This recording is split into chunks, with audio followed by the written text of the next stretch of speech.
Hi everybody, my name is Eric, here at CCTV, live at Dubai GCCM, and welcome. Let me introduce you to a good partner of the industry, Andrew, Orixcom. Thank you, welcome. So, what's new? Well, good to see you, Eric, and thanks for the opportunity to come and talk on CCTV. Yeah, it's an exciting region. As you probably know, I've been here for a few years. A long time, eh? 13 years now. And as always in telecoms, there's no shortage of change and surprise and moving things which shape the industry and sometimes cause challenges and sometimes cause opportunities. Mm-hmm. So how's Orixcom doing? We're doing well, yeah. We're in our 6th year of operation, which I still find quite astonishing. It doesn't seem that long ago that I was starting the company. And as you know, we focus very much on data connectivity, particularly for enterprises. Increasingly now that's connecting them to clouds and data centers because that's a big trend going on. Mm-hmm. And the business is doing well. There's increasing amounts of companies who are shifting their IT from traditional inside in their own server rooms and putting it in the clouds, whether those clouds are global, which most of them are now, or whether they're regional, which some of them are becoming now. So that's driving... I hope you have a good mix of both of them. We still have mostly global because the big players, whilst they've announced plans for the region, they generally haven't yet deployed, or they're just early stages of that. Okay. Yeah. Okay. So how is the region nowadays? The region is doing well. It's recovered from its doldrums that the oil price collapse gave us. It's recovered from the global financial crisis. And we're seeing tremendous change that I don't think any of us could have expected. And best example is probably in Saudi, where the Crown Prince is doing phenomenal things. And that country has huge potential. So it's very, very exciting. I think the opportunity that gives for the whole of the region is that it spurs other countries on to also look at how they can improve and become more competitive. Mm-hmm. And we've seen that here in the UAE. The government has made many announcements about visas and company ownership, all of which I think are good news for... So it's really driving actually... Definitely, yes. And boosting actually a little bit, changing a bit the agendas. Definitely changes the agenda, and that immediately has an impact on people's investment decisions and how much resource they focus on this region as opposed to somewhere else they can look to get a return.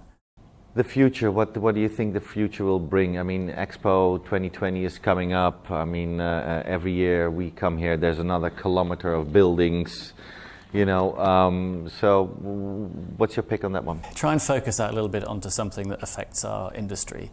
I believe that the future changes that are going to be driven by the Internet of Things and intelligent, autonomous artificial intelligence is going to bring an unprecedented wave of disruption and opportunity. Disruption is good in our industry, yeah? I always like it. That's my raison d'etre, so I get up in the morning.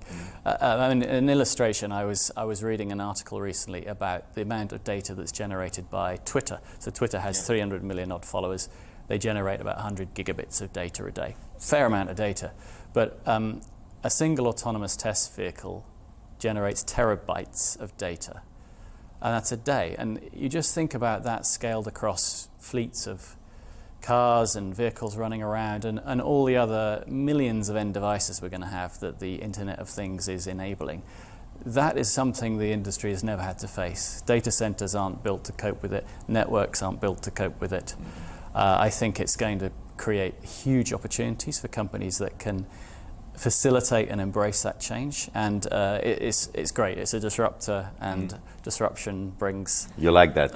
Yes. You like that? Yeah. Well. It makes me pleased to be in the industry, always reinventing itself. Yeah, sure. No, because so what you're saying actually here will become actually as well the digital hub of the region.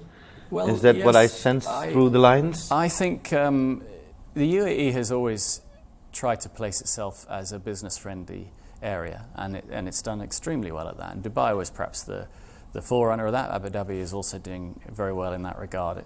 It's a logistics hub for shipping. It's an airport hub. It's a people hub. Financial? Yeah, you could argue that the Dubai International Financial Centre and the equivalent in Abu Dhabi are financial hubs. And I think over the last few years it's becoming more and more a digital and ICT hub. We have a couple of examples, of which probably the Equinix data center here in Dubai is the prime, where more and more content for the region is centered and is flowing out to the eyeballs, whether they're Kuwait or Saudi or anywhere else. So I think it's already in a strong position. It just needs to continue to build on that momentum and manage the evolution of telecoms and the ability of other companies to add value so that we can all contribute to that growth and we can all benefit from that growth. So, last point, what's needed? I hope we're going to continue to see forward-thinking policies in terms of allowing more competition to come in. And but a lot of steps has been taken over the last years. A lot. And it's a different landscape to when I got here 13 years ago. But I'm always an advocate of open markets and elasticity in demand and driven by more supply. I think there's an untapped opportunity there if the governments can find a way of balancing their legitimate requirements to have some control and balance that with the market demands that are out there and that will come from all these new exciting businesses. Okay, well, that's good to hear. Yeah. Thank you very much for being on CCTV. Ciao for now, guys. Thank you so much. See you next time.